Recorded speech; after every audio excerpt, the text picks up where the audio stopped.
I do care about the homeless people. So I want that to be very clear. And the people who need the care are the people who we are trying to identify, the disabled, the substance abusers, right, and a couple other those categories. I get that. I do realize there probably are some people coming from the rural communities here. I also recognize that Wausau is part of Marathon County. My concern is in the approach to give us a paper last week, which then got pushed back, and now to give it to us again and say this is so emergent that we must act tonight. We extended the task force till April 1st. So there's an opportunity in March to make a decision that we can take some time and we don't have to do it tonight. When you give us a document that has a lot of changes in it. And I think that's very important. It was just mentioned that this won't extend beyond 2025. The chair of HR Finance mentioned that. However, in the document, it talks about in the budget of 2026, we're going to consider this. And then the plan is to go well and beyond, I think it's 3030 or 3031, where we would fully be divested from this. If you drop the domino today, you're just going to continue to dominoes through that. And we don't know what the costs are. So one of the questions I have is within this 200,000 or whatever money's coming next year or beyond, what are the costs outside of that with the other programs and services? Are we asking the county health department to step in? Are we asking veteran services to step in? Are we going to be using their budget to help with these people as well? Or is this money that we're directing right at this point, is that going to help those people? And I think that's significant that we ask that question. And it doesn't, again, it's not about whether we care about the homeless or these people and these individuals. It's about making the decisions that are proper with the taxpayer money to do the things that are necessary. Another question that then comes up beyond whether the programs or services of others are going to be used is, will the task force be extended? If you haven't decided on an RFP, if you haven't had that, if you don't have a decision made by April 1st, which you won't, are we then going to be coming back in March to extend the task force again? So I appreciate all the hard work, I really do, and I think it is something, very honestly, that we do need to address. But you're asking me right now to just say, well, just do it now because just trust us. I'm not in a place to say that. Thank you. Chief Barnes, some of those questions were targeted to you. Is there any objection to having Chief Barnes answer some of those questions and provide some of that feedback and information that is being sought? Any objection? Without any objection, Chief Barnes, please. So I can't speak to what the longevity of the task force is going to be. I certainly hope that it doesn't need to be extended again.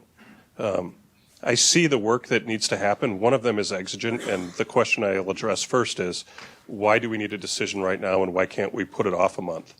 Because Catholic Charities that provides the Good Shepherd shelter, which provides our 365-day-a-year sheltering, emergency shelter, is not funded after May 1st. So as it sits today, there's no guarantee that we have shelter on May 1st. So to produce an RFP is not an incredibly time-consuming thing, but my preference would be, I've been tasked with putting together an RFP on behalf of the city. My hope is that the county participates and makes sure that things that they feel are important measurables or benchmarks are met, and they're actively involved in that RFP. You will see some of them in this notice. But if the county is not committed to funding, then I will have to do the RFP by myself, and the city will have to go it alone, and there won't be as much funding to be able to address those robust resources. If someone watches the presentation from La Crosse that came up here, members of their city and members of their county, they address two things. One, they presented to us their Pathways Home program, which I found to be one of the better programs I've seen that I think has a likelihood of success for positively impacting the homeless issues that they're dealing with. The other thing that they highlighted was the value that they found in starting to move the needle once they had a successful partnership addressing homelessness between the city of La Crosse and the county of La Crosse. So there is exigency. I see the fire right now that needs to be put out before we figure out what we're going to do next is establishing stable emergency shelter with someone that is willing to provide a proposal, and we accept their contract, that that addresses the things we learned over the last 2 years in just providing emergency shelter. It didn't have benchmarks, which you will see in this resolution. It didn't have accountability for the individuals receiving that shelter as a component of it. I have learned, I'm the de facto person on staff with the city that deals with the homeless issues. Didn't volunteer for that, but I've been told, if not you, Matt, who? And our staff have to deal with that population on a daily basis.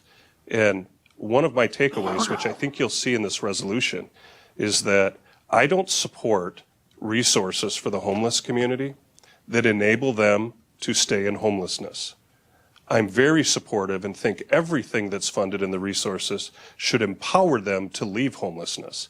And what you see in front of you as a resolution, I believe, and what would be included in that RFP is to empower people to leave homelessness. And if they don't, and they're not willing to avail themselves of those resources or that programming, then at that point in time, shelter services are not for them, because the shelter services are to help people leave homelessness.